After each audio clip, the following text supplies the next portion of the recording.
Happy Friday, everyone. So happy to have you here in the NSE to close out another great week.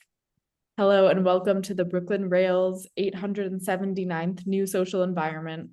I'm Eleanor, a programs associate here at the Rail, and today I have the huge pleasure and privilege of being your MC for a conversation featuring Gala Porras-Kim and Jonathan T.D. We're also thrilled to welcome poet Anna Maria Hong here to close today's program. Before we get started, the Brooklyn Rail acknowledges Black Lives Matter, and here in New York, we are on Lenape-Hoking, the unceded land and waters of the Wappinger, Canarsie, Munsee, and Lenni Lenape people of the Delaware Nation and Shinnecock Indian Nation.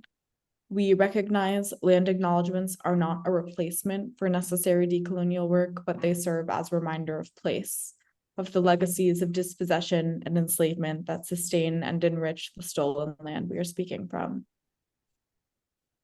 And now to introduce today's guest and host. Gala Porras-Kim received an MFA from the California Institute of the Arts in 2009 and an MA in Latin American Studies from UCLA in 2012.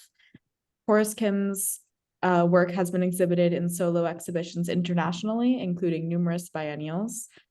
Porras-Kim is a recipient of many awards and has participated in residencies at the Getty Research Institute, among others, and her work is held in many collections, including those of the MoMA, the Brooklyn Museum, and the Hammer Museum.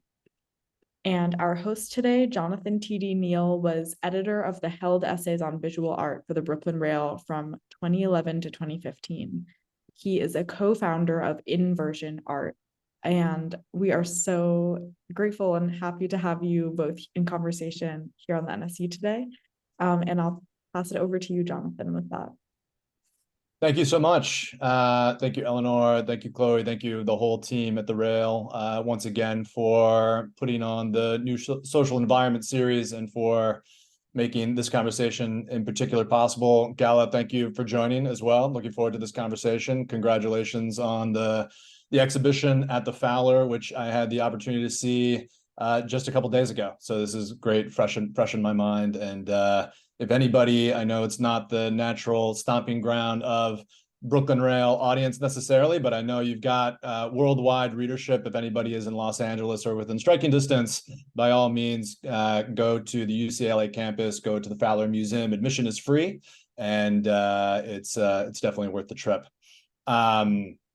So just to help situate the audience a little bit, Gala, could you talk just a little bit at the beginning here about what is the Fowler Museum and when did you first encounter it and then begin working with it as a site and a subject for your practice, since that has a lot to do with what the exhibition contains?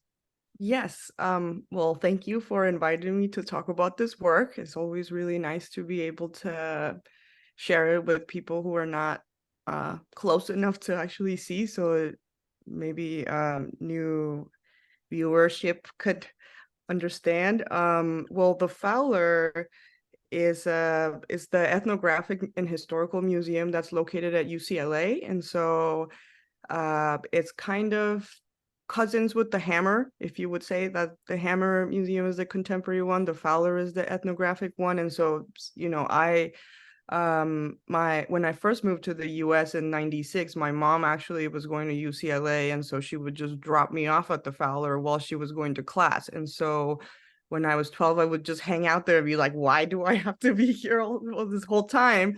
But I think in retrospect, because it was my local museum, I just became very comfortable with it, because I think, and I made my first project with them in 2016 for when I was invited to make a work for the Hammer Museum, because they were related and because I had gone to school there.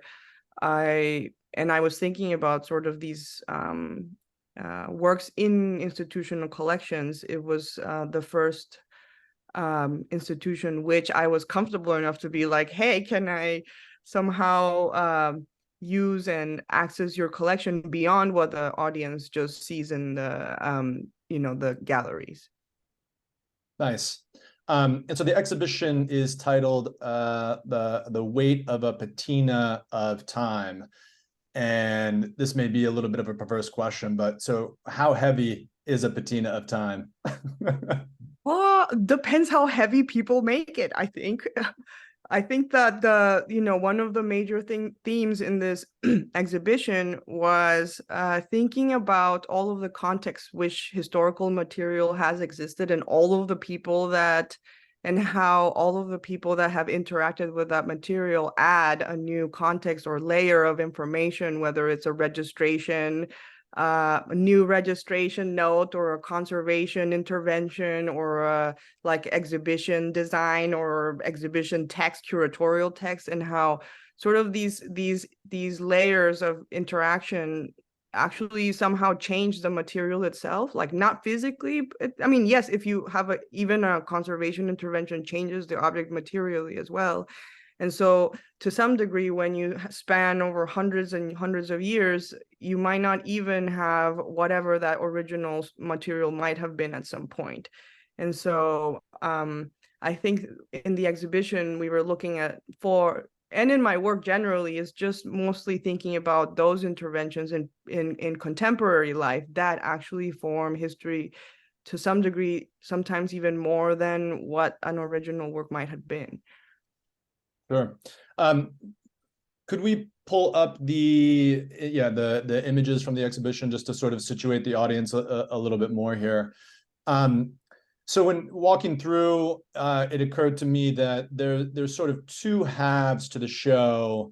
The sort of front half, which was sort of seeing the tables to the left and the right and the works on the left and the right, including the one sort of major blue drawing facing the doorway, is sort of what I would describe, appropriately or inappropriately, as kind of like the Fowler half, right? And it has a lot to do with the kind of the limits of interpretation. Right. And then the back half of the show is, for lack of a better word, is more like the Mexican and Mesoamerican sort of conditioned half that has to do with the kind of uses and abuses of interpretation.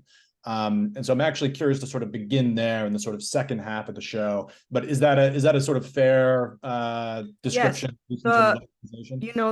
One of the first ideas that, because I have been going to the Fowler for so long, this exhibition has been a sort of a long conversation with Matthew Robb, the chief curator there. And so Matthew actually started working at the Fowler in 2016 when I first made this project. And so the back part of is like the Mesoamerican objects has been all conversations that I have had with Matthew. And so that's sort of how it was built out, that it was like, yes, the first half has to do with specific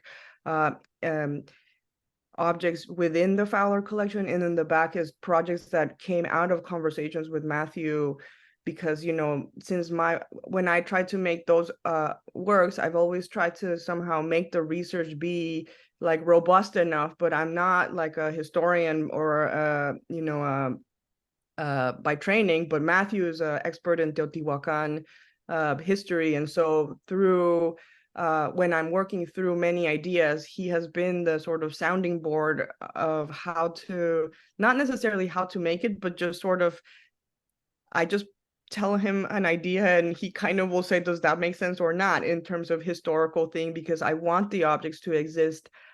Of course, there are artworks by default, but somehow in a historical context, or like, can I present this in a history conference or a language conference, etc. And so to sort of ride those two methods, he has been the one to help me do that. No? Yeah, that's super interesting. And so I think it makes sense to start, or at least I'd like to begin with the one of the works that sort of seems like it's most recent, which is the Chichen Itza documentation install, right? Which is the work that's sort of like most, in my mind, redolent of a kind of sort of both sort of institutional critique, conceptual art, but like research-based installation, which is very much about sort of like learning about a sort of specific historical or like a period of historical activity within the discipline of archaeology. It surrounded this figure from the Peabody Museum at Harvard, and the excavations and expropriations of works from the sacred cenote of Chichen Itza. So Yes. you give us like the a little bit like background on that story to again situate the audience so people have an idea of what that is. And I think there's a picture of that, I think on slide 13 directly.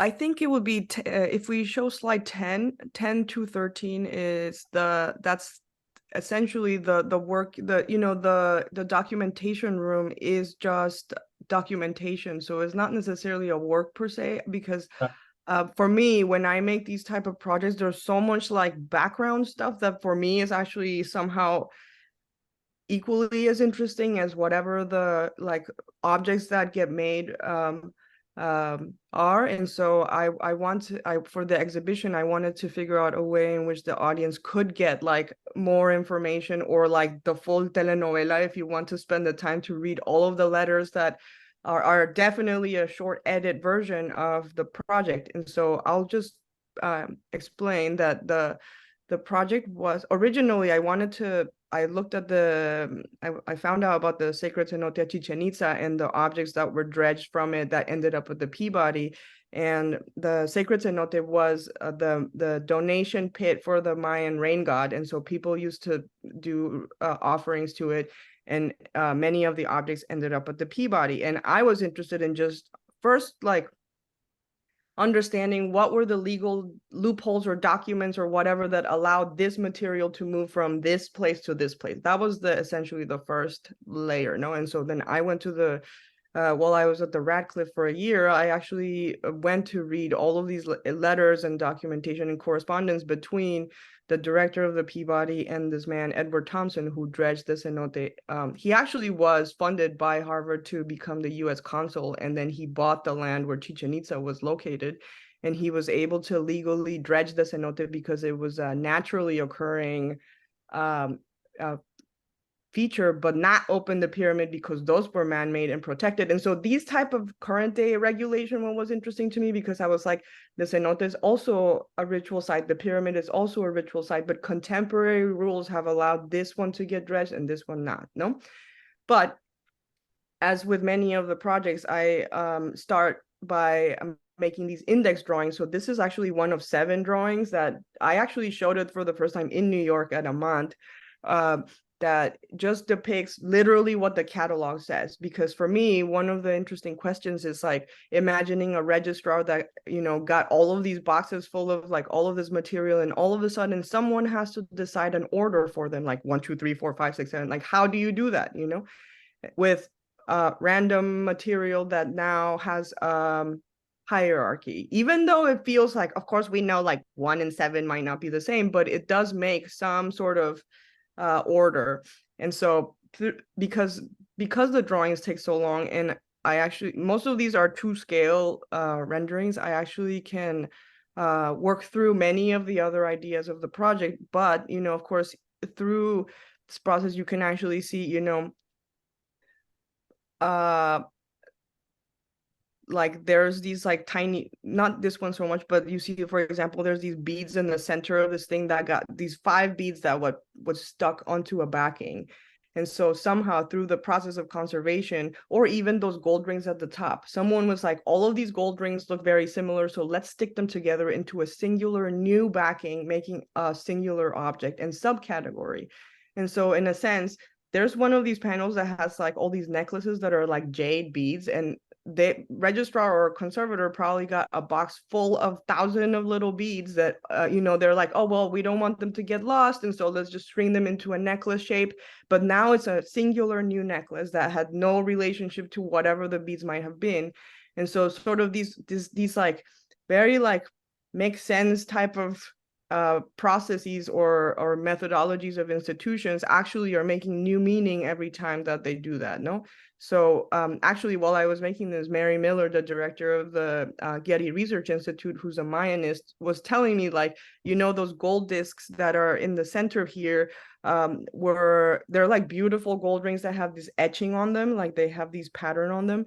But back in the day when there used to be ritual objects, people used to like crunch them down into a ball and then donate them into the pit. And so a conservator has actually changed the actual original object because we want to see that beautiful etching, no?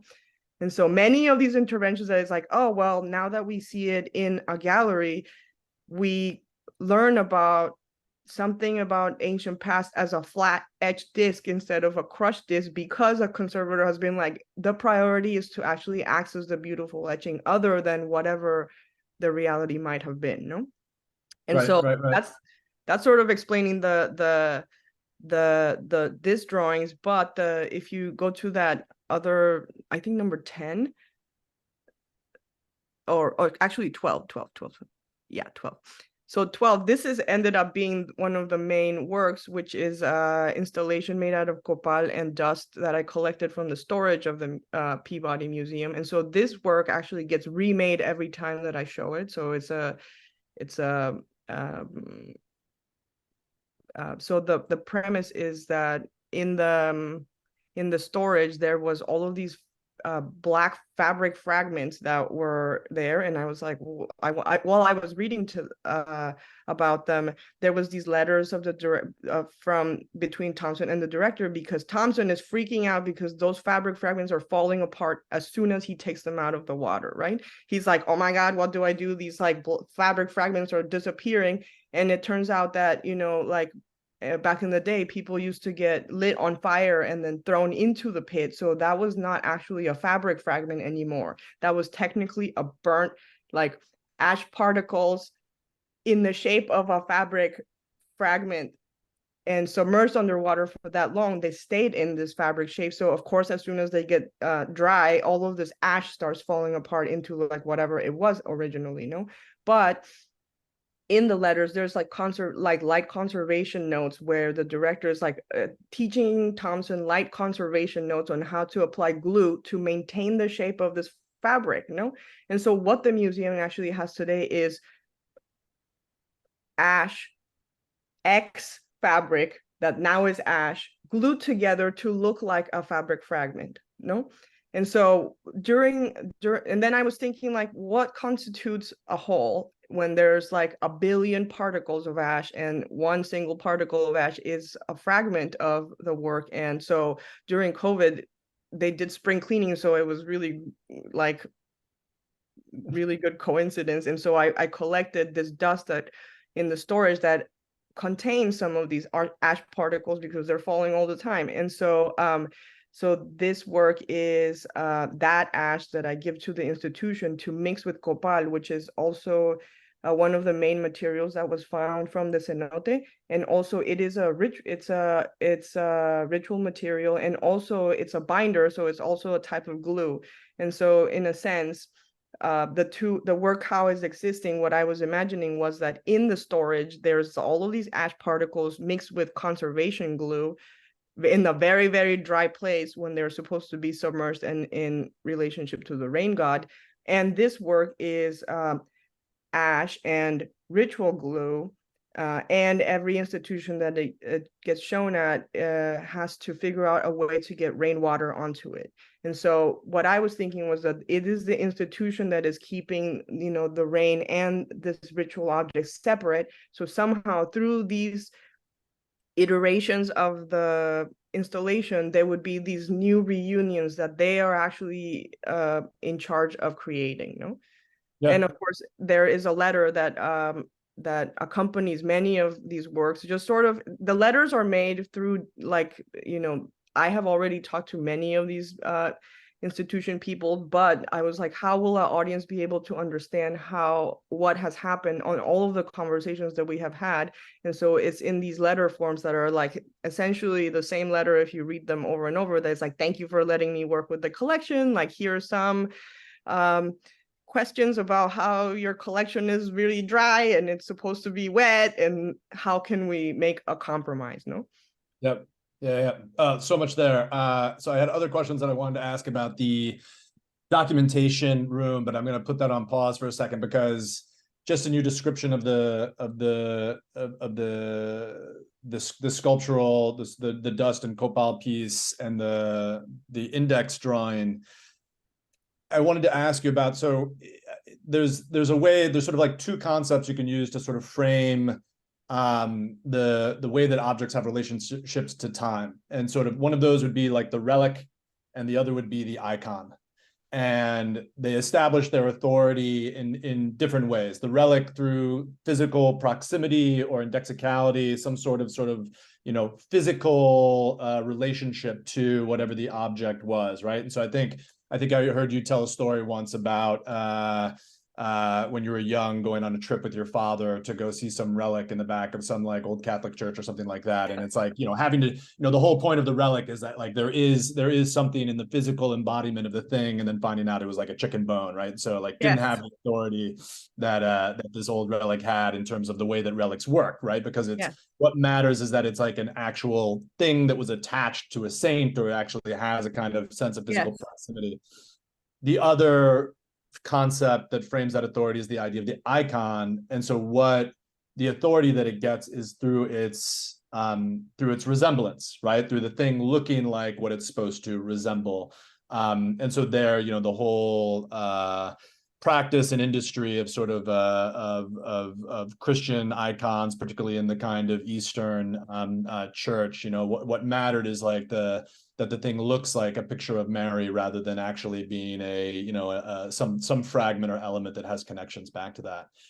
And I wanted to ask you about like if you frame your practice in terms of these two concepts, it's interesting because it seems like it's a real sort of push and pull between those two dimensions, right? Between the kind of physicality brought to almost to like a level of 0 degree down to like the molecular residue of something, and then its reconstitution in some sort of iconic state to look like the thing, or to have some sort of resemblance that could sort of reconstitute it,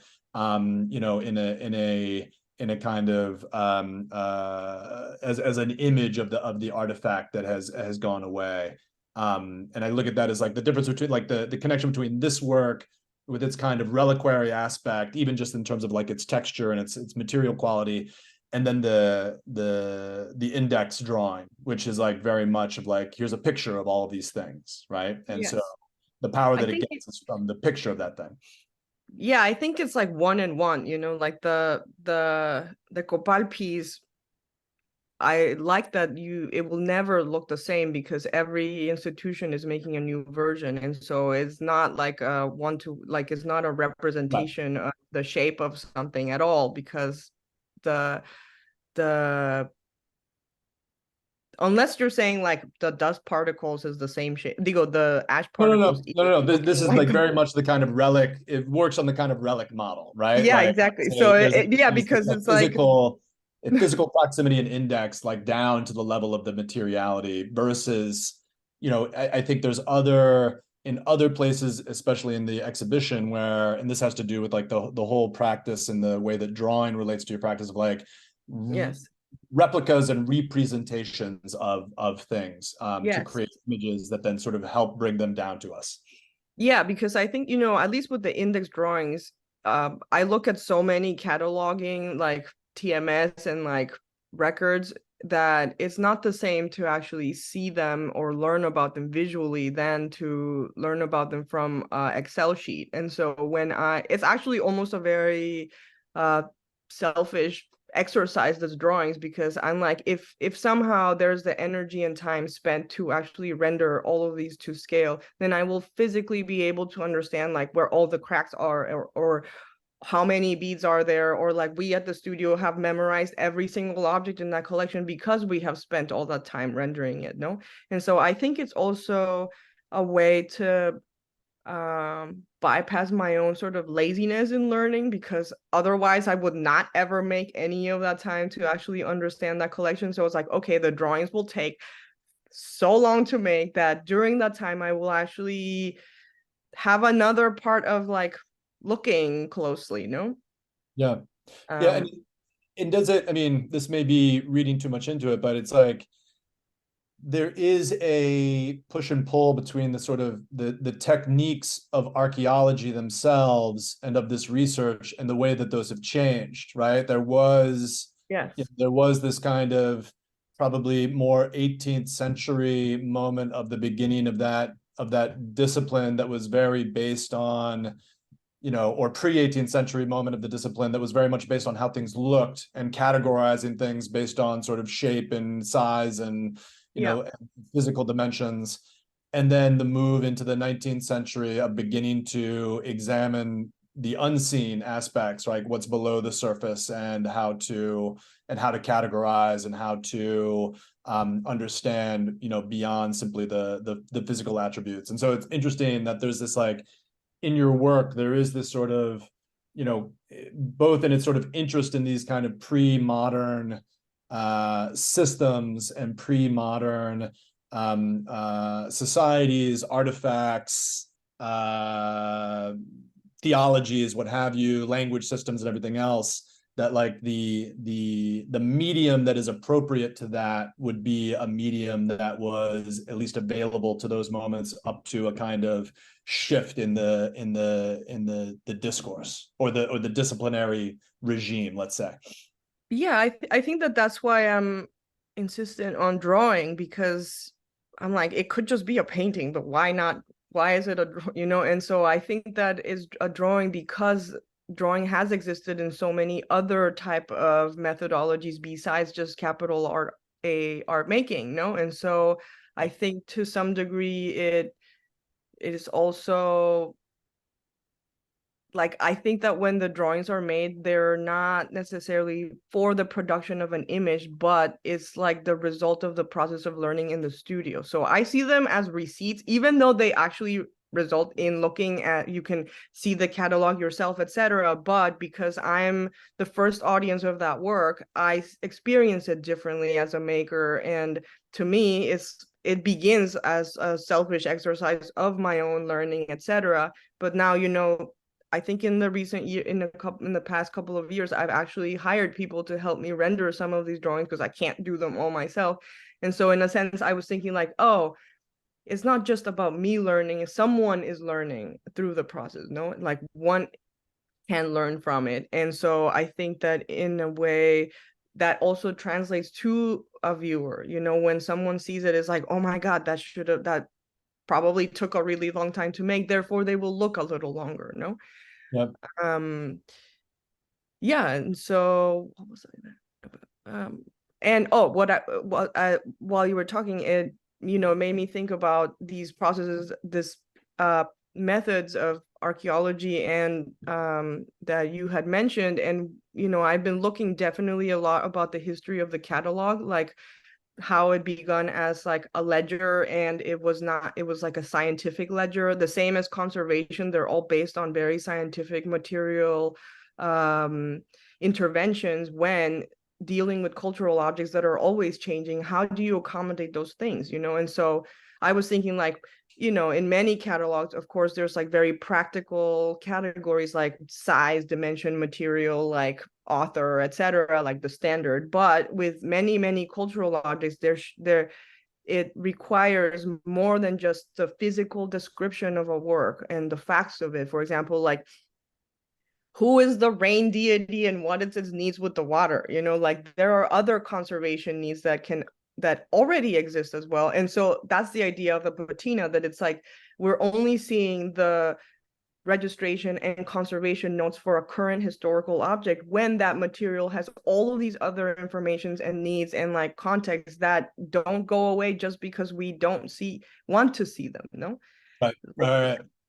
But so this is a great intro to this sort of line of questioning. So there's a moment where you've talked about in the past about like you can imagine like museums in the future, like the responsible sort of management or engagement with objects being a way of like taking into account like all of the different stakeholders, right, in that object. So just like you said, like who speaks for the rain god or whoever else for whom these objects were originally intended and things like that. and there was a moment there where you talked about like, so that the people who care for these things don't just like have these differentiated roles, like a conservator who's very interested in sort of the material characteristics, or the curator who's interested in the sort of histories and the presentations, but you imagine that like you have to occupy many of these different roles, the curator becoming in fact the kind of priest who has to like maintain the sort of ritual activities around some of these sacred objects. I think this was in regard to a conversation about the British Museum work and like the Egyptian sarcophagi and things like that, but you can imagine Yes. like, you know, having to take on these other roles. And I remember thinking to myself, like, okay, that's very interesting. And at first I liked it, and then all of a sudden I got this like nightmarish vision of like this like tyranny of the object and of the past, and like any sort of way that it was inhabited needing then to be maintained and respected and continued into the present, so that like it's almost like this like super academicism, or this like old school scholasticism of like a bunch of like monkish people walking around just like in service of these things, because they had to be like whatever it was that previous knowledge system, whatever it was, had to be sort of continued. And it sort of all of a sudden felt to me like this weird spiritual tyranny in which the past is like totally in control and dominates the sort of contemporary moment. But it's sort of curious to like, curious from your standpoint, like, you know, so much of the work like relies on this kind of like the inevitable entropy and decay and loss and endings. Yeah. Even though it seems like so much of the work that you do is about kind of like recuperation, resuscitations, you know, the aggregation of new openings. I'm sort of curious of like how you think about these questions of loss and of entropy and everything else in the work, when it's there, but it's not necessarily the articulated piece of how it is that you're working. Yes, I think that definitely was an anxiety when I go to museums as well. Like, how are we gonna have all of the versions that has ever existed for every single material? That's physically not possible, no? And so when I was thinking about collections, it was actually focusing on the specific objects that someone back in the day thought that they were going to do a function forever, which is not all of them, you know. So that's why like ritual objects are in that category, because that ancient person thought that this material was going to do something onward beyond their life forever. And so just because now we see it as a historical object doesn't mean that we can make that stop for someone else, no? And so when these things are happening at the same time, you know, they're like, let's just say like, for example, with Chichen Itza, with the rain god, is not necessarily the rain god itself, but is that Mayan person who thought that that object was going to do something in their own relationship with their own spiritual life, no? And so it's like, okay, now that we have these two functions, there's no way to like do both. But I think that one of the essential parts is just to even acknowledge that multiple things are happening together. And so like when you see all of the layers of patina, of course, we, you know, in museums, they are presenting a historical narrative, which is completely fine because it's also a historical object. But as long as it doesn't negate all of the other ones and doesn't even let them exist, period. And so it's about having the flexibility to say, this is temporary version that we need to suspend all of these other ones so we can understand this as a historical object, but also hold them still happening here. You know, it's not a question of like it can only be one on display or whatever, or it has to be all at the same time. It's more like once we acknowledge all of the layers of patina, how are we going to organize them and which one do we prioritize at what time? And say like, this is just the one that we need at this moment to understand history in a specific way. Like, let's just say we don't have a priest right now, and we at least acknowledge that it needs to be handled a specific way, you know? And so the projects are not to be like, let's just, you know, remove everything from a museum, because I love going to museums. They are historical objects, historical institutions, but I do think that one of the sort of processes that I'm thinking about is that, you know, once an object enters an institution, it becomes this historical, official history levels type, but that material also brings the shape of the container it needs to be stored in, you know? So it goes both ways, because it also changes the museum and the people who interact with it in the museum to bring whatever those needs might be. I think that I do a lot of like, not that I wanted to make so many projects about like bodies in institutions, but I think that that was the clearest clearest example of material in a collection that works like this and spirit ritual objects as well. Because like, for example, I was thinking like, if a body is supposed to be in a cemetery, then when it enters a museum, it turns the museum into a cemetery as well, whether we want to or not, because the body is supposed to be stored there, no? And so what does that even mean in rippling to the people who interact with it? I was like, you know, I went to a conservation institute once where this woman was like, you know, conserving a mummy. And I was like, well, mummy literally wanted to be conserved the best way possible. And now she has like legit dry climate control, like expert touching it. But the conservator is also this sort of like weird ritual person, because they're also attached to the other side of that, you know, process of like somebody put it in there ritually, and so whoever has to maintain it becomes by default sucked into whatever that material was taking place, no? Right. Like the gods of ancient Egypt could come forward and recognize it, like, oh, great, like, you know, this is what we always intended. So I'm not, yeah, because sometimes actually those processes align with whatever an ancient person wanted, you know, like for example, yeah, that was the thing. So basically with Chichen Itza, you know, the letter has these like compromises or mediations with the rain or an ancient person that is basically like, yes, we can have the material in a collection, but like, let's just keep collecting all of the little particles and then putting them out in the rain, because at some point the entire thing is going to fall apart, you know?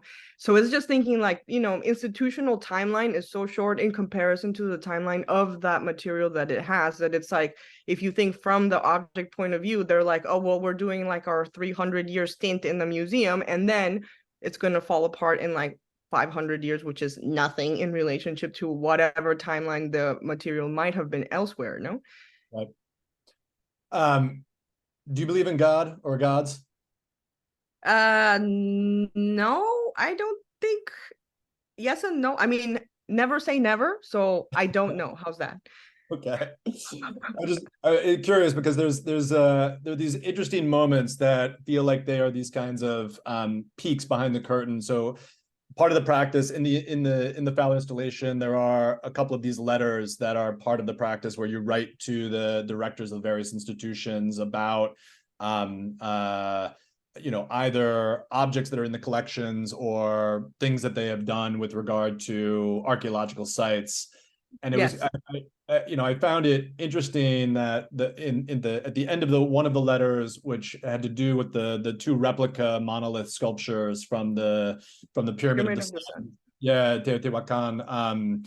That at the very end of that letter, you have this like this kind of wry peak where, you know, you suggest to the director that maybe the replicas could be replaced into the place in the pyramid where the original stones had been removed, as a sort of placeholder to respect that they had some sort of ritual purpose, even though they don't have the carvings or the language or other things on them that would suggest their kind of ritual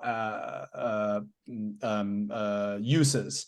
And you know, and at the very end, you say that like it might be a good idea to acknowledge that, you know, having taken these stela away was a potential disruption of that ritual caused by the extraction of the stones, and that the museum might, and I think this is the quote, somewhat cover your bases with the forces greater than us who might care. Yes. Yes. That's definitely the position I have personally, where it's like, if I don't 100% know, I can't say it doesn't exist, but I don't personally know that it exists either, so I'm good at covering bases as well, you know? And so what I sort of rely on is, an ancient person that was certain about something, you know, like someone back in the day was really sure that that was their reality. And just because they live in the ancient past doesn't mean that I discount their version, which many of contemporary things like, oh, well, ancient people believe this thing. So because they're old or like back in the day and we know better, then it doesn't exist. I'm like, who knows? You know, with things like that, none of us actually know. And so if someone wants to, I think that the important thing for me is not necessarily to have a connection with my own spiritual life, but it's more like I will definitely stand behind respecting someone's belief, whatever it might be, whether it's like today or back in the day, you know, or in the future. It's more like, how can we accommodate those beliefs with people's own spiritual life, as it doesn't have to be in contradiction to anything in our current day life, you know? Sure. So it's just accommodating for it.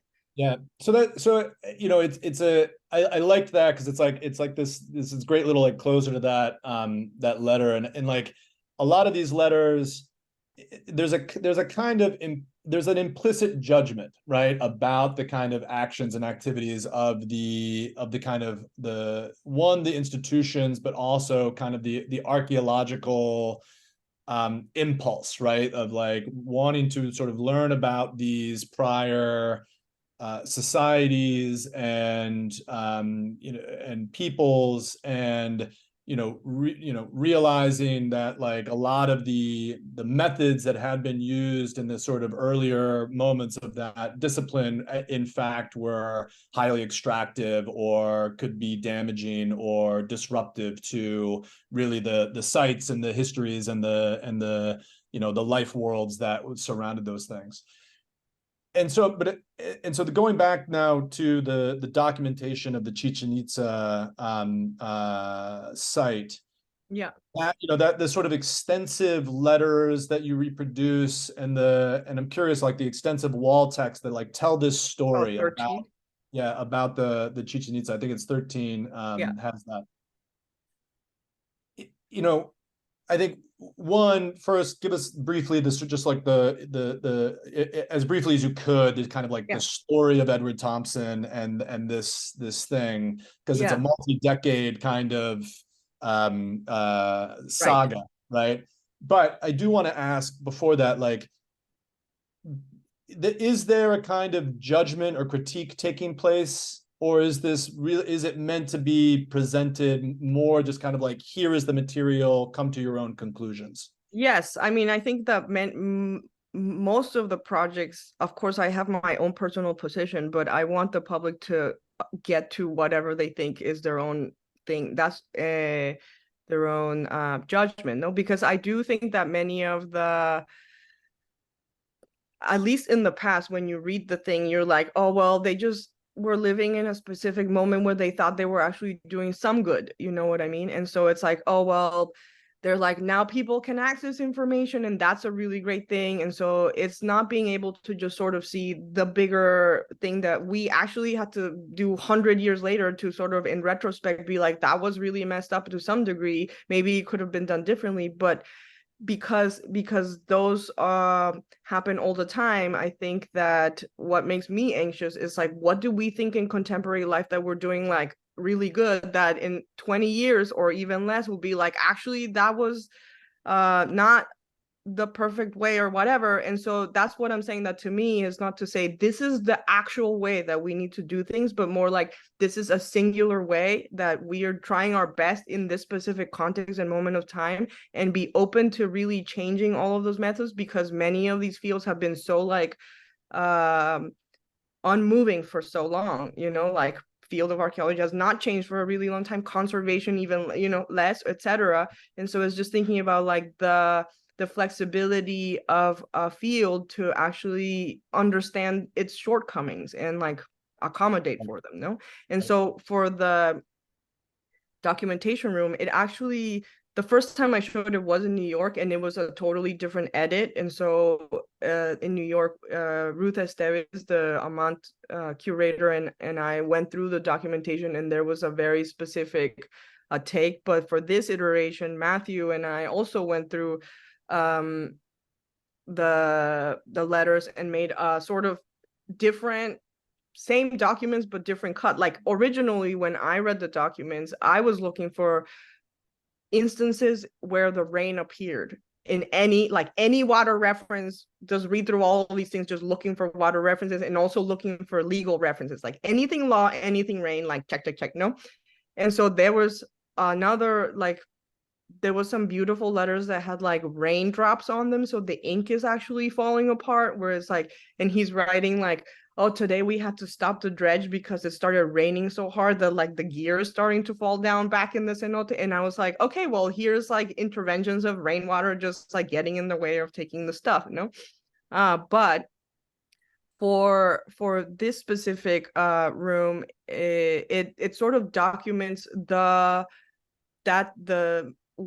what happened to all of that material per se, because that's what the index drawings are mapping. Not only are there 7 panels of because the 7 drawings that I rendered, the one that you saw color, is the collection that is currently at the Peabody Museum, along with the fabric fragments. So there's 6 black and white fabric fragment ones. There's also a blue smaller panel that is the 27 little bells that got sent to the Field Museum.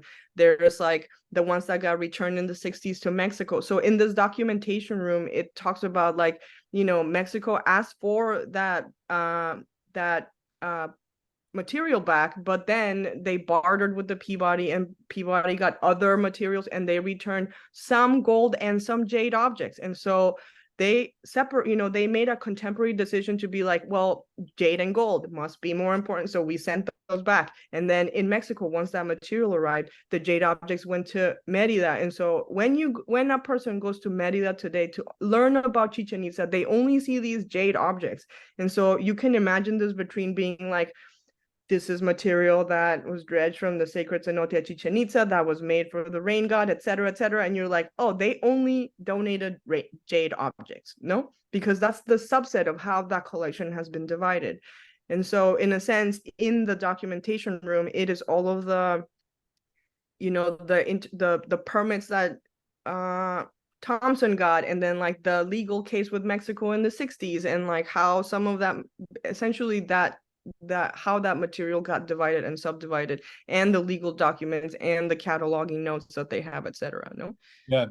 And I think one of the things that I found really interesting about that is that like this story is, it's like, it doesn't show Thompson and the Peabody and these people in the greatest light, but at the same time, it's the Peabody's collection, right? So it's like, these are, yes, legally, like it's still their institutional yes. history that they are charged with conserving. And, you know, over many decades, from on the right-hand side of the screen right now, you can see these like wonderful, like handwritten notes from Thompson about like the site and like what's happening during the day. And then on the left, I think is like, so that's like 19, you know, 05 or 09, and then on the left, those pages reproduced are like 1952, and like the memo that was written by the then director of the Peabody, the like, you know, a memo to, you know, to understand the entire, you know, the entire scenario up until that moment. So you've got this like 50-year saga that's been happening, and you get to that point, you realize like, oh, like this is also the collection, right? Like this is also the archaeology of what the Peabody is involved in terms of its own activities, and this kind of, yeah, you know, that these modern institutions do this kind of self-referential thing that makes this kind of retrospective look possible.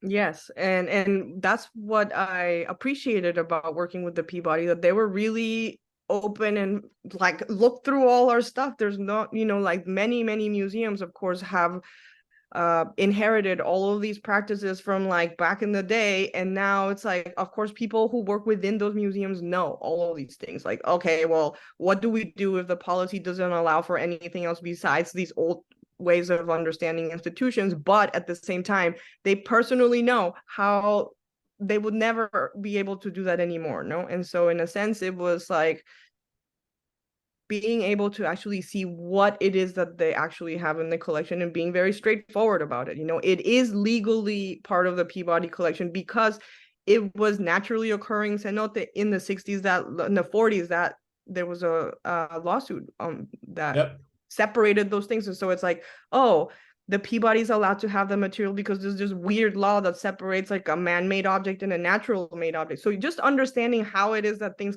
happen within institutions, because when the public understands a collection, it feels really straightforward, like, oh, there was a collector, like somebody agreed, like all these things. But when you see the actual ways and methods that happen, it's like some of them make no sense, you know? So by this point in the conversation, I think most of our audience knows that this is like heavily informed research-based work. And I'm gonna ask one more sort of big question, and then we're running up on our hour, so we'll open it up to the audience here. So everybody out there in Zoom land, prepare what it is that you'd like to ask Gala, or throw your questions into the chat. But before we get to that, so I wanna ask this question. So recently, Claire Bishop wrote a fairly interesting article on the sort of the overabundance of research-based art. And at the end of that is sort of very interesting history of installation research-based work that appears in a lot of biennial exhibitions, largely since the 1990s, beginning with Renee Green, all the way going all the way forward through Wolfgang Tillmans and forensic architecture and everybody else. But at the end of that, she says that, okay, and this is a quote, that artistic research, as different from academic research, artistic research can push against the limits of academic research in two ways. First, by allowing personal narrative and challenging an objective relationship to truth via fiction and fabulation, a tendency that's already present in academia via feminism and Black studies. And second, by presenting research in aesthetic forms that exceed the merely informative, the pleasure of a well-crafted story, connections and juxtapositions that surprise and delight. So I'm curious to ask you, like, do you recognize your practice in those two ways that she has written about pushing back against mere academic research? Oh, yes, 100%. You know, I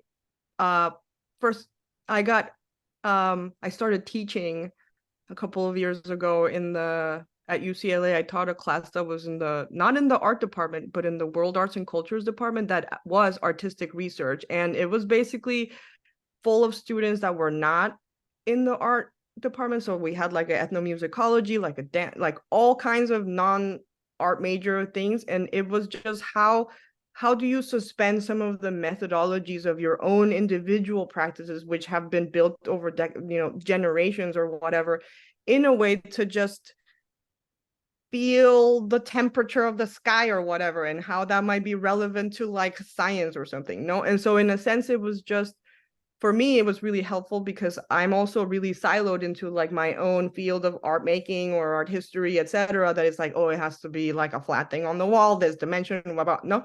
And so I tried to, of course, I'm going to participate in that as well. But I think that interacting with people from many other fields has helped me sort of incorporate not just like straightforward art making things, because what I love about being an artist is that supposed to be the largest field that incorporates everything, every way of making, every way of thinking in it. And so and to me, that also includes this research, straight archival research. Both my parents are historians, and so I grew up in an archive forever. And so I thought that it's like, when I was trying to decide like what to do, it's like, oh, to me, being in an archive and reading through all of these documents feels really natural. But I hate writing, and so I was like, how do I make something that doesn't just describe something that happens, but actually makes it like not just illustrated, but actually does the thing that it's talking about, no?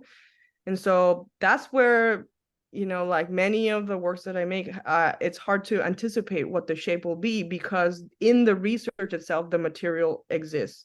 Like I never thought that I would, like when I made that work with the copal, I never was like, I'm making a sculpture that it's like an installation that has this and this material and all of these sort of systems. But through reading all of these informations and text, etc., it's just finding something, and you're like, how do I physically make a relic? Like the actual material can exist. How do you bypass like, practical things where it's like original is like, okay, how do I get parts of the the collection. And originally I was like, can we just like ask the Peabody for some of the actual objects so we can just take it and throw it back in the water? And I was like, that's too simple. It's not that easy, because it's not a straightforward, like, let's just put back something into a geographical sense. So in a sense, it's like little by little, through the research, the shape of the structures of the relationships between materials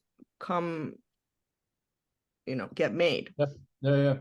And it struck me too that even in this exhibition alone, there's these echoes, not just of all this sort of research and the sort of archaeological fields and these museums and the institutional structures, but there's this sort of the haunting of these kind of modernist paradigms. Like you have a monochrome drawing, right? The sort of like total graphite black drawing. You have these like the minimalist sculptures, the two replica stelae themselves sort of sit there almost as this like cross between, a Henry Moore and a Robert Morris. You've got these ready-mades, right? Like you've got this pattern and design piece that, is the thing that you confront when you first come in. So there's like, there's this other history, there's this modernist legacy that's like, that is haunting the entire sort of practice as well, which I found very interesting too. And I do want to say one thing, I really appreciate your previous comments, because it brought to mind, I think the first time you and I met, we sat next to each other at a lunch here in Los Angeles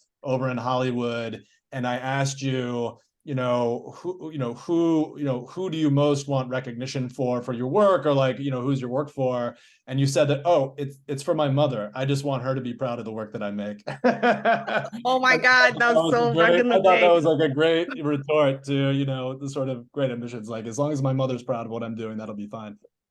It's like biggest critics, man. Amazing. All right, so maybe this is a good time to open it up to audience questions. Gala, thanks so much. Yeah. Thank you so much, Gala and Jonathan. It's been such an inspiring and super, super generous and interesting conversation. Thank you for everything that you shared, Gala, and thank you for your amazing questions, Jonathan. We do have some questions from the audience. So the first question is from HK. I'm going to give you the option to unmute if you'd like, and if not, I can ask on your behalf. I think I'll ask on HK's behalf. So HK wrote, "Hi Gala, I get a sense that there's this process of dealing with fact and fiction in your work. Your interventions expose institutional and individual methodologies. Do you think your work clarifies or obscures the existing excavations? In other words, does it add fact or fiction to both?" Definitely both. I think that it clarifies that the institutional methodology is obscure to begin with. And so the way that it's presented right now, it feels very factual. When you go, it's like, this is what ancient history was like. But in reality, people know less than what might actually come out as that. And I actually think that knowing that there is more nuance and subtlety in all of these historical things is more interesting than actually knowing something in the past.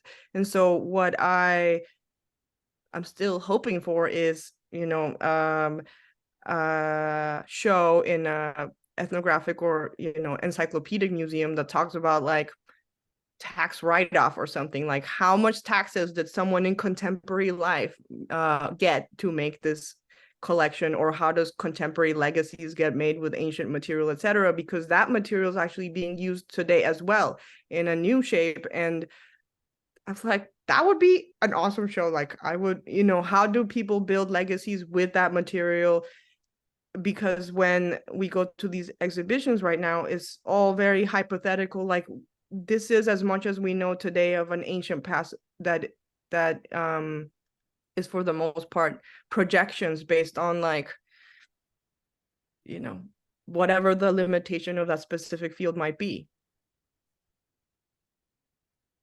Amazing. Thank you so much. Thanks for sending in that question, HK. The next question is going to be from Anna Maria, and you should be able to unmute. Hi. Thank you so much both to Gala and to Jonathan for that fantastic talk, very enriching, very stimulating. So I have a question about something that you mentioned before the event started. I'm wondering if you could talk a little bit about your current work for and with the Liam Museum's collections. And I'm especially interested in your approach to their collection of works designated as national treasures. And you had mentioned, what even qualifies as a national treasure? What are the criteria? And I'm just very curious about how you're working with that particular collection.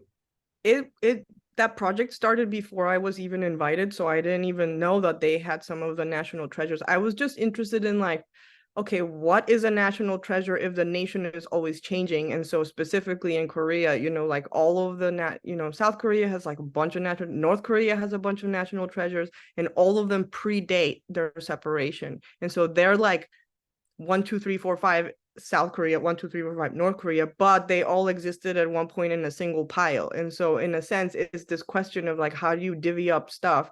Of course, the architecture is stuck in a geography specifically, but once it gets to objects like pots or documents that can be moved back and forth, then how, like when they got divorced, like how do you divvy up that information, no?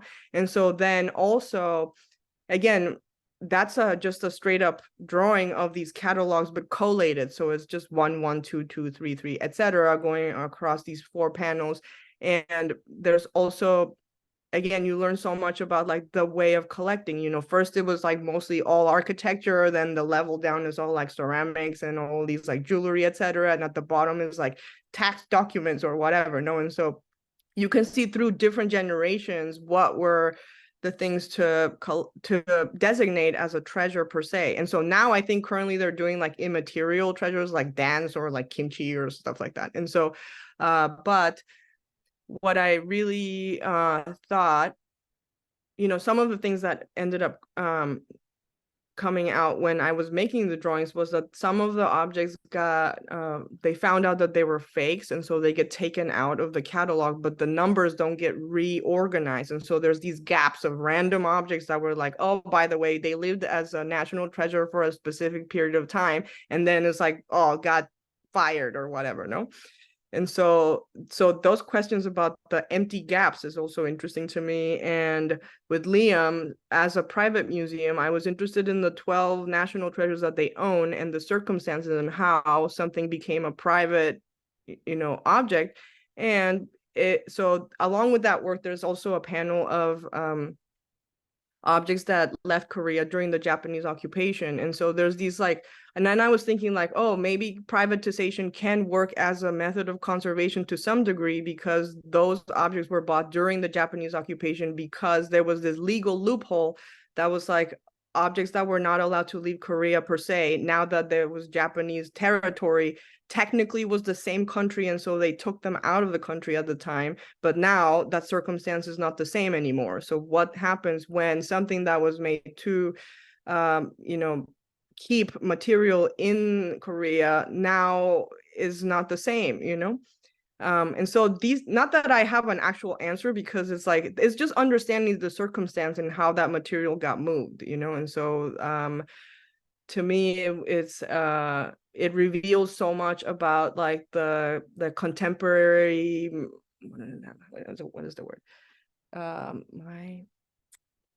Not your hopes and dreams, but more like, what is the contemporary motivations for making these sort of decisions, no? That reflect in the end into how we learn about history by itself. I actually found something really, the curator of that show, she was been reading lots about who is the people in the, in the committee or whatever. And she was like, the order, at least for the South Korean ones, was designated by the distance from the Japanese central office, which was located in the palace. And so geographically, it's like palace is number 1, and geographically they're numbered based on their distance through geography to, not all of them, of course, because not all of them were made at the time. But I was like, oh, when I first saw them, I thought they were just made by distance to the actual palace, not the Japanese thing inside of the palace. So all of these small things that might not be, recorded make actually so much impact on the way that we understand that in the end. Thank you, Anna Maria. And I can't wait for your reading in a little bit. And thank you, of course, Gala, for that answer. I want to ask you a question, Gala. I would love, so when you were speaking about your work, I was really thinking a lot about NAGPRA, which is the Native American Graves Protection and Repatriation Act. And I was just wondering, you could, and I know that one of the kind of criticisms that has arisen in response to NAGPRA is, how it's still kind of forcing like a colonial, I guess, perspective of like colonial and binary definitions of tribes, of holidays, of rituals onto indigenous peoples and onto tribes. So I was just wondering if you could speak more to that idea in the context of like conservation, and Yes. if that makes sense. Yeah, I think that, I not that I am a conservation expert at all, but what I've started to notice, at least there are many institutions, including the Fowler, that are incorporating like ritual in the communities involved in the collections to conserve and deal with large parts of their collection. No, so at least I know that in the Museum of the American Indian, they have an actual person whose job is to feed the maize god in the collection because it has to be fed corn. And so you can imagine the leap that a conservator had to take to actually put acid corn onto an object for it to actually be preserved the way it needs to be maintained.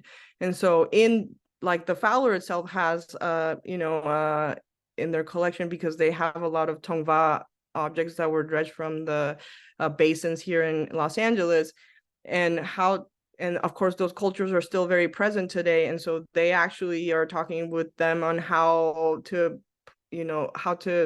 even rebury some of them as well. And so it's just a way, I think that going forward is mostly thinking about how institutional policy will allow for all of these other things to exist. So for example, if an object is not going to be on view for a long time and is going to go into the offsite, oversight storage, why wouldn't we just give it to the community to actually bury or treat it the same way and store it there? No, of course that's not the perfect way of dealing with that material per se, but I don't actually know that there's it's not a one way or another way. It's somehow how do these multiplicity of functions exist together, so we don't get in the way of a function that might be more important than us just learning about something that we already know, Yeah, that makes a lot of sense. Thank you so much. I appreciate that. And we do have another question from the audience. I'll give you a chance to respond to it.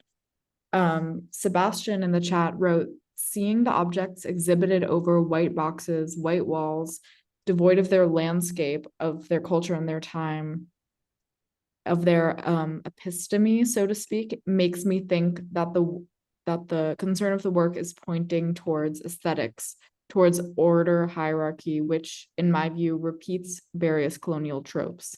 Is your practice more concerned towards the material relationship of objects to us now, or to the reconstruction of history in the terms of what people and their views were before? I think it's both. I think that that's the central part, because what institutions are doing now is making a material relationship to the public today. Like here is what we as a public want to see objects in an institution that tells us something about history. So that's what the function of those materials are for us today. And so the central question is that those materials are actually functioning for people back in the day, whether they're here or not, and so in a sense, it's like, how do we one doesn't have to completely neglect all of the other versions that might exist. It's not like it has to be all one way or another way. That's the question, because it is also a historical object, like I said. It's more, how do we find an in-between? I don't actually know how to do that. It's more like, can we do that? You know, at least try to do it, because I know that probably community, like, I don't know the specificity of how that material might be. That's why many conversations have to include like living cultures that might be stakeholders in that material. You know, like if it was meant to be for example, with the rain, there's like current Maya people who still might practice those things, and also what the rain might want. So you need like a meteorologist, or like it's just thinking like, who are all the people who care, you know, not just people, entities. Like maybe many of the materials that were buried are like the bugs were supposed to eat it, so now the bugs have no food, you know what I mean? And so it's just thinking about like, what are all of the things that make that are supposed to be in relationship to this material that now as a singular form we're not seeing. Thank you so much for that answer, Gala. That was really, really cool to hear. And we do have our final question before we turn to our poetry reading from Fong. Thank you so much, Eleanor. Thank you, Gala. Jonathan, thank you. I'm sorry I was in 2 meetings, so I didn't listen to most of it. But I will indeed later, because we have always put it up in our archive and available on our YouTube. But recently I've been thinking about my dear friend, the late Jonas Makers, you know, and he traveled a great deal. And people ask him all the time, you know, where he's from, what he does, and this and that. And he say, I was born in Lithuania. I live in New York, but my country's culture is so nice. I've been trying to use it ever since. So what is the question? Question is that, given where we are today, you know, with the political. Oh no. Yes. Are we okay? I heard some noise. Given the intensity of where we are today in our political polarity, you know, and strangely enough, I don't know how to put in the perspective of our community in the arts and humanities, especially those in the academy in a way, you know. So was thinking about, you know, your work, you know, your immersive investment in history from your own family culture as much as here, history in the general sense. And I can't help but to think of George, you know, Santayana, who say that those who cannot remember the past are condemned to repeat it. And I was thinking about this context right now, because in the lab, you know, the lab have signed it with the European Union, but at the same time they want to banish the teaching of Western civilization because they consider evil because of history of colonization. Trust me, my family growing in Vietnam, they got sent to study in France. So there's a long history about that. But in the meanwhile, on the right insists on college campus, rail against the liberal values, and then often express deep repugnance towards European Union, you know, and yet they demand Western civilization to be taught. So my question is the potential synthesis. In a way, people, whether in your own experience, you know, a hybrid creation in a way of two different culture, can you explain or explore a little bit of how that fit into your alchemical making as an artist? You know, is that synthesis of the two can be presented as a challenge, a threat, or is it something that you can incorporate with a certain, I wouldn't call ease, but a certain kind of fluidity? Is that possible in pictorial sense? Just to give Gala a second to come up with an answer there, Fong, that was the ultimate French goodbye. that I've ever heard. Because I'm sort of trying to ask myself the same question. Yeah, right on time at 15 past the hour. Gala, over to you. Yeah, I think that probably it does reflect, because yes, having mixed background definitely has made me think about all of the different patinas of my own body, and it's like, okay, well, if I fit in this container and also this container and also this container, does any of them cancel any of the other ones out? And it doesn't, because I think that one of the things that I moved past was, when I was growing up, is like, yes, I'm half Asian, half Latin American. But then I actually thought I'm actually 100% both. Like, it doesn't have, like, it's not 100% finite amount where it's like, oh, because I belong to one category, that doesn't mean that it took half of the other one out. And so in a sense, it was like, oh, how do these things actually accumulate, instead of sort of like which part got taken out when a new one got put on, no? And so this sort of frame of thinking just moved beyond my own body into like other things. I think that we can hold a multiplicity of realities at the same level, no? It's just I think that many of the problems arise when you have to be like, oh, because this new version, like if you end up moving or something, then there's many questions about like, how long do you have to live in a place to actually belong to it to some degree? And I'm like, I've lived in America my entire adult life, and still took me until I started living in England to actually be feeling like an American artist myself. And so in a sense, it's just like, there's no preset sort of regulation that says like, here is a test or like an actual border that you cross. Is more like everybody just feels their own out, no? Well, thank you. No, because I'm thinking of myself, like I think part of Western metaphysical dualism is that we always being asked to chew one over the other, Yeah. And it's nice when you don't have to. Yes.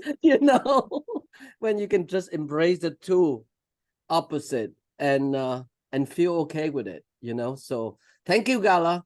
Thank you, Jonathan. Back to you, Eleanor. Thank you, Fong. Thank you so much again, Gala and Jonathan, and thank you to the audience for your great questions today. We do have a tradition here at the Rail of concluding our events with a poetry reading. And today I'm absolutely thrilled to welcome Anna Maria Hong back. Anna Maria Hong is the author of the poetry collections Age of Glass and Fablesque and the novella H&G. Her writings appear in many publications, including The Nation, the Iowa Review, Guernica, and others. She co-edited Traversals, a folio on walking, published recently in the Hopkins Review. A recipient of fellowships from the Radcliffe Institute for Advanced Study and the Marion Jasper Whiting Foundation, she is an associate professor at Mount Holyoke College. And I'm happy to pass it back over to you, Anna Maria. Thank you so much, Eleanor, for that introduction. And thank you to Eleanor and Chloe and Carolyn and everyone at the Brooklyn Rail for inviting me to participate in this wonderful event. Really pleased to be reading in tandem with the conversation about Gala's super exciting work. And thank you all for being here as well. It's great to see some old friends on Zoom. So I'm going to read just 4 short poems. Can you guys hear me all right? Because I know it was a little, okay, great. So it's just 4 short poems. The first 2 are in a series I'm writing for each year, based loosely on the Chinese or Asian zodiac, with each year, of course, associated with an animal or creature and also an element, water, fire, wood, earth, or metal. I started this in 2020, and I do it right at sometime during the year. So it was the metal rat in 2020. It's the metal ox in 2021. And the first poem I'll read is the water tiger for 2022, last year. Water tiger. The market was up, the tide was in, only 2 sailors had drowned. A tiger roamed the river basin. Flames washed the woods like passion. Inside a wall, 2 girls were found. The market was up, the tide was in, An aged king tore bread for the nation and weighed conviction pound by pound. A tiger swam through temperate oceans. Unlocked arms spread wide as fashion. In the club, another round. The market was up. The tide was in. In Aston Martins, they circled their wagons. The crowd ate fury and sound. The tiger swam through ghosts of children and laid her head on the rim of a mountain. Only the shooter was wounded. Only one clock to be wound. The market was up. The tide was in. The tiger's flanks, 2 flags in motion. The next poem is the most recent in the Asian Zodiac series. And the next 2 poems also invoke a Korean form called the shijo, which consists of 3 lines of 14 to 16 syllables each, so pretty long lines, much longer than the more famous haiku. The shijo dates at least to the 13th century, so it predates the haiku by at least 3 centuries. It also reminds me a good deal of a form that I've worked in extensively, which is the sonnet, especially the Shakespearean sonnet, and that both the shijo and the sonnet in the Shakespearean form involve a kind of twist or turn in the final line.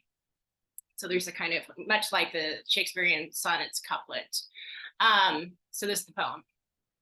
Water Rabbit, a double shijo. After 44 moons, Rabbit left her lair and found the others gathered beneath the katsio tree. How well you look, said first brother. Rabbit saw his thin cheeks and felt the gray of her own muzzle. The grass is sweet, said fourth sister, chewing a blade dried gold with heat. Rabbit's eyes ached. There was glass in the air as she listened to approaching thunder. As rabbits, they could only bring more water. Shijo for luck doubled. Not the rabbit's foot, but the whole rabbit, fur intact, spinning mochi on the moon. A field of clover, quadrupedaled, emerald, and purple crowned, never shorn. Milk from the cow and nut, never milked. Salt, not spilled, but washed across both portals to an inner door. A penny left heads up by a stranger. Rabbits chewing. A cardinal flying a short distance alone. And the last poem I'll read also considers time, much like Gala's work, but from a different perspective, of course, and different from the Zodiac poems. This is also from a series I've been drafting since 2020. All of the poems in this series are titled Solstice, and I try to draft a poem on every solstice. So just twice a year. And this is the most recent one, Solstice. Blackberry wand, rugosa vine, ground graphite pressed to sheen. Lotus opens her eye. Blackbird births a feather. Hangul filaments lain and blade. The female cardinal's dusk red habit. Hair has left a daughter. That's it. Thank you so much. Wow, thank you so much, Anna Maria. That was a stunning, stunning reading. A really, really perfect way to conclude this lovely conversation, lovely Friday afternoon. And thank you so much again, Gala and Jonathan, for the incredible dialogue. And thank you to Erin from the Fowler for supporting us in preparing for today's event. We'd also like to thank the Terra Foundation for American Art for sponsoring our NSE program and making these daily conversations possible. And they also support our archive, which grows every single day. And you can view this conversation there shortly on the Rails YouTube channel. For the past 22 years, the Rail has been a platform for arts, culture, and politics, and our free monthly publication and public events like our daily NSE. Check the chat for a link to donate to support our work here at the Rail. And join us on Monday at a special time of 11 a.m. for a conversation with Tuan Andrew Nguyen and Tao Lee Goff on the event of Radiant Remembrance at the new museum. We will be concluding with a reading by Sarah Wang. And you can now all turn on your microphones and say hello and goodbye as you leave. Thank you so much for tuning in. Goodbye. And thank you for your great questions. Have Thanks, wonderful everybody. everybody. Thanks, Jonathan. Thank you Thanks, so Gala. much. Beautiful Thanks for that great reading. reading, Anna Marie. Thanks, Anna Maria. Thank you so Thank much. you. Bye. Thank you, Gala.